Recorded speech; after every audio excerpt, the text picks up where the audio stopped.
Bawaslu, kembali lagi di Form A Podcast, tempatnya ngobrol seru soal pemilu, pengawasan, dan cerita menarik di Bawaslu Kabupaten Malang. Santai, tapi tetap kritis karena suara kita penting buat masa depan bangsa.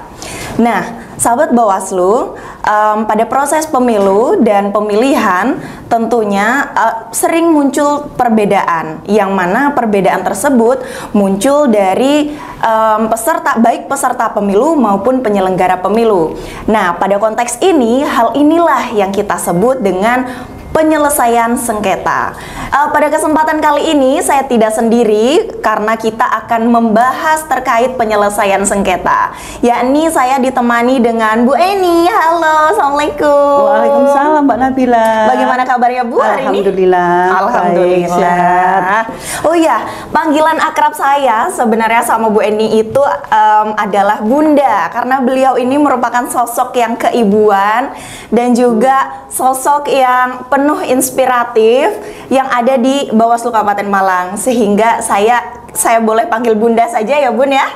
Monggo Mbak Nabila. Oke. Baik, pada kesempatan kali ini seperti yang sudah saya sampaikan sebelumnya bahwa kita akan berbicara terkait penyelesaian sengketa nih Bun. Nah, sebelumnya bisa diceritakan terlebih dahulu Bun, waktu Bunda itu awalnya masuk ke Bawaslu pada tahun 2012 itu apakah langsung menangani divisi penyelesaian sengketa atau seperti apa Bun? Awal ceritanya masuk di Bawaslu itu bagaimana? Ya, mungkin saya boleh bercerita dari awal. Saya masuk dari Bawaslu tahun 2012 akhir. 2012. Itu dari teman saya. Berarti itu masih ad hoc ya Bu? Iya, masih ad hoc, masih ad hoc. Waktu itu tahapan pilkada. Terus saya masuk di pengarsipan dulu. Surat menyurat. Terus beberapa bulan saya dipindah ke keuangan. Dan sampai sekarang, sampai kemarin, tahun kemarin. Oh, berarti wah sudah di keuangan mengikuti banyak tahapan ya Bun ya. Berarti mulai dari pilkada, pemilu dari 2012 itu kan berarti sudah ada 3-4 kali lah tahapan pemilu ya Bun ya. Benar. Luar biasa. Nah, pada kesempatan kali ini kan kita akan berbicara terkait dengan proses penyelesaian sengketa yang pada tahun 2020 waktu itu, sebagaimana yang kita ketahui bersama bahwa terdapat sengketa proses nih di Bawaslu Kabupaten Malang. Pada saat itu posisi Bu Eni sebagai apa ya Bun ya? Apakah ikut terlibat dalam proses penyelesaian sengketanya atau seperti apa? Mungkin bisa diceritakan. Iya. Bisa cerita sedikit. Waktu itu proses sengketa Pak Hari Cahyono ya, waktu itu ya. Saya dulu masih di keuangan. Tapi ikut aktif karena dibentuk sebagai panitia untuk penerimaan berkas-berkas dan menyiapkan sarana dan prasarana waktu itu. Memang sengketa pada saat itu kendalanya ruang sidang kita yang belum siap. Terus jadi bagaimana kita Bun waktu itu? Ya terpaksa menyiapkan dengan segala sesuatunya. Wah, dengan ruang sidang yang di kita kan ruang sidangnya kan belum permanen waktu itu. Terus menyiapkan ruang sidang dengan live streamingnya di YouTube dan luar biasa waktu itu. Apakah kondisi staf pada saat itu memang sudah ideal Bun untuk melaksanakan sidang yang sedemikian rupa dengan kemudian menyiapkan ruang sidang untuk dilaksanakan sidang secara proper atau gimana Bun? Apakah stafnya sudah cukup atau waktu itu kayaknya stafnya belum mencukupi ya sebenarnya, masih kurang. Di Bawaslu ini kan kayaknya baru akhir-akhir ini aja ya stafnya kita terpenuhi nggak 100% juga sih sebenarnya. Cuma kita dituntut untuk melengkapi dengan syarat-syarat kelayakan untuk sidang waktu itu. Karena kita yaitu melibatkan berbagai pihak ya dari luar untuk men-setting dan lain-lain. Kondisi pada saat itu kompleks ya Bun ya, dengan staf yang minim harus menyiapkan ruang sidang sedemikian rupa. Bisa diceritakan mungkin suasananya itu seperti apa Bun? Apakah kayak wah ini ricuh atau seperti apa pada saat itu? Luar biasa Mbak Nabila. Waktu itu kan masa pendukungnya Pak Haji itu luar biasa antusiasnya. Sampai satpam itu apa ya, sulit menghalau untuk ikut. Di halaman sampai penuh, terus ada yang tabur-tabur dupa, ada ada yang tabur-tabur bau-bau dupa gitu, anunya dulu itu. Dupa? Iya. Oh, sampai nggak tahu mungkin itu ya? Orang-orang aneh ya, apa ya, iseng atau gimana untuk memecah suasana ya, memecah konsentrasi waktu itu. Namanya juga perhelatan politik ya Bun ya. Jadi apapun segala caranya tetap dikerahkan kayak gitu. Nah, pada saat itu apakah kondisinya itu cukup stabil atau justru semakin chaos dengan adanya banyak orang-orang yang berkunjung ke Bawaslu, atau seperti apa Bun? Otomatis kan tekanannya luar biasa tuh. Iya. Untuk staf dan juga untuk pimpinan otomatis seperti mencekam atau seperti apa? Sebenarnya mencekamnya karena banyaknya pendukung independen itu. Tapi kondusif sih sebenarnya, kondusif di kantor, kondusif kondisinya. Tapi memang kita keterbatasan personel waktu itu, memang kita luar biasa, 24 jam kayaknya sudah belum menyiapkan berkas-berkasnya, kita luar biasa pokoknya waktu itu. Keren banget, berarti meskipun stafnya sedikit, meskipun teman-teman dari divisi lain, bahkan seperti Bunda waktu itu kan masih di keuangan, dilibatkan semua pada proses itu, sehingga bisa dikatakan semuanya lah ini gawe bersama gitu kan ya Bun ya. Itu kayaknya malah jadi tren topik waktu di YouTube ya. Itu kan live streaming itu. Sempat di live streaming pada saat itu. Ih, keren banget loh Bawaslu Kabupaten. Tepuk tangan dulu buat Bawaslu. Keren. Nah, mungkin kita masuk ke Bun, sebenarnya kan sahabat Bawaslu ini belum semuanya tahu nih, sebenarnya apa sih sengketa proses pemilu itu? Itu kan bagian dari perhelatan demokrasi gitu kan. Sengketa proses pemilu itu seperti apa? Sengketa proses pemilu itu mungkin gini ya, ketidakpuasan para calon tentang keputusan dari KPU itu. Oh, jadi yang maksudnya para calon yang di sini mungkin kalau di pemilu itu mungkin yang bisa menggugat atau pemohon itu kan cuma DPR, calon DPRD, calon DPRD pusat ataupun daerah. Jadi mereka berhak, ketidakpuasan mereka tentang keputusan yang dibuat KPU itu bisa digugat. Oh, berarti siapa saja sih Bun yang bisa mengajukan permohonan sengketa itu, dan biasanya itu ditujukan ke siapa? Apakah ditujukan ke Bawaslu atau ke siapa? Untuk penggugat. Siapa saja? Itu calon DPRD pusat ataupun daerah. Berarti peserta pemilu mengajukan gugatan kepada Bawaslu dan menggugat KPU seperti itu. Oke. Lalu untuk alurnya itu seperti apa Bun? Kan ini kalau kita mendengar cerita Bunda tadi kan cukup kompleks ya. Otomatis hal itu pasti akan ada prosesnya nih. Alurnya seperti apa dari awal hingga adanya putusan sengketa itu seperti apa Bun? Alurnya pertama-tama pemohon mengajukan permohonan gugatan dan disertai dengan materi gugatan apa yang disengketakan. Kalau ada di sini, kalau ada pengacara, harus ada surat kuasa. Oh, berarti dan bisa diwakilkan oleh pengacara juga ya. Terus disertai bukti-bukti yang disengketakan. Gitu. Dan prosesnya nanti kalau itu kan setelah dipenuhi semua, ada proses mediasi. Nah, di proses mediasi kan sifatnya tertutup. Sifatnya tertutup, itu dilakukan selama 2 hari berturut-turut.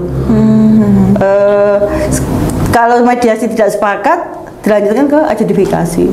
Oh, berarti sebelum ke persidangan itu ternyata ada proses mediasi dulu.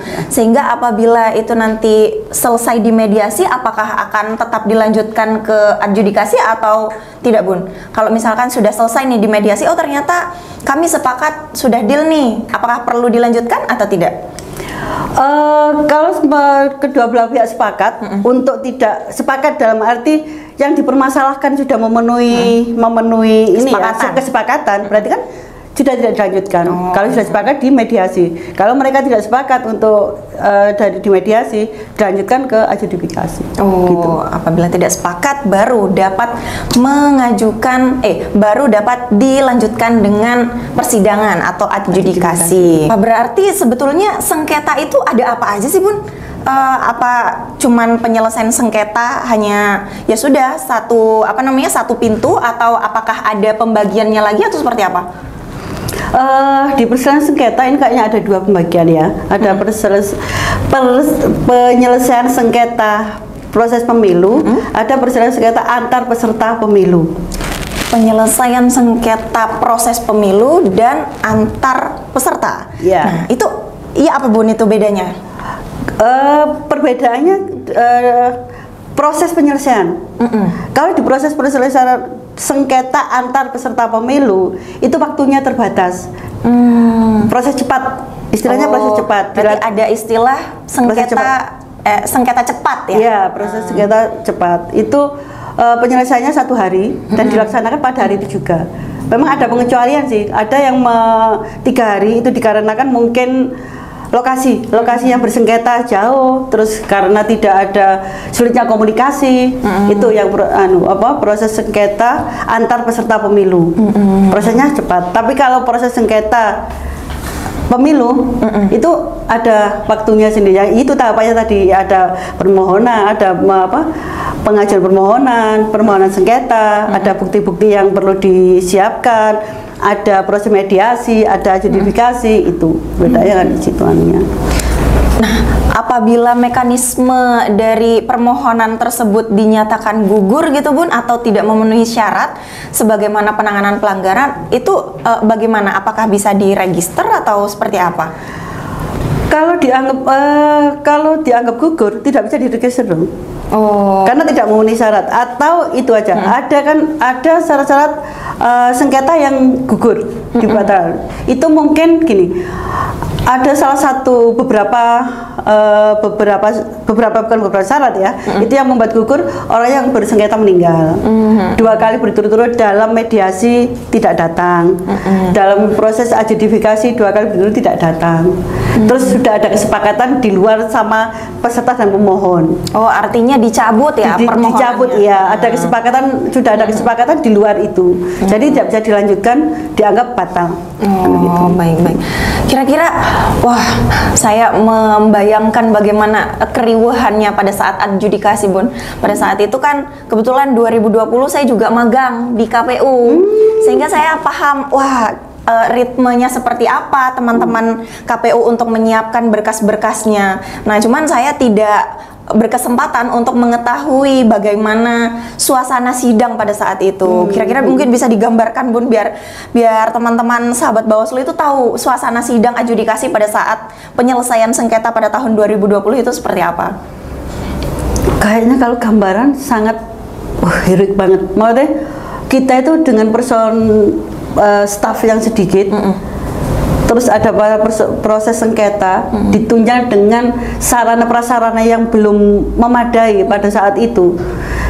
Kita beberapa hari sebelumnya itu luar biasa persiapannya, sampai ada yang tidur di kantor untuk menyiapkan ruangan sidang, terus ngeset perkabelan dan lain-lain, karena live kita waktu itu.